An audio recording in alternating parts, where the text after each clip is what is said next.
Brush করতে করতে একটু ভিডিও করে নিলাম। আমার বোন বলতেছে একটু ভিডিও করি, তো যে আপু সাজা দো সাজা দো সাজা দো, তো ওরাও রেডি হয়ে গেছে নামাজে যাওয়ার জন্য।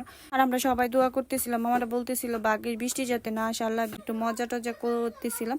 যে মামাকে বলতেছিলাম যে গরুটা অনেক সুন্দর হয়েছে, কালারটা অনেক সুন্দর, আর এত শান্তশিষ্ট ছিল গরুটা যা বলার বাইরে। তো গরু কাটা শুরু করে দিছে অলরেডি।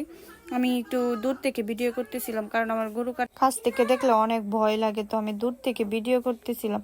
যখন গরু কাটা শুরু করে দিছে তখন আমি দূরে দাঁড়ায় আসছিলাম, তো দেখতেই পাচ্ছেন আমি দূর থেকে দেখতেছিলাম, কারণ আমার এগুলো দেখলে অনেক কষ্ট লাগে, কিভাবে গরু কান্নাকাটি করে এগুলো দেখলে। তো আমরা 3 বোন মিলে একটু প্রস্তুত দিতেছিলাম, নাবিলাও একটু প্রস্তুত দিতেছিল। তো এটা হচ্ছে আমার দাঁত পড়া মামাতো ভাই লাবিব। তো লাবিবও একটু প্রস্তুত দিল। তো এটা হচ্ছে এই যে পাকনা মেয়েটা যেটা সাজুগুজুর জন্য সকালে বসেছিল, তো ওরে কিন্তু আমি সাজাই দিছি, ওরা 2 বোনকে আমি সাজাই দিছি। কেমন হয়েছে চলে আসছি পোলাও রান্না করার জন্য। আমি কিন্তু রান্না করতে পারি না পোলাও।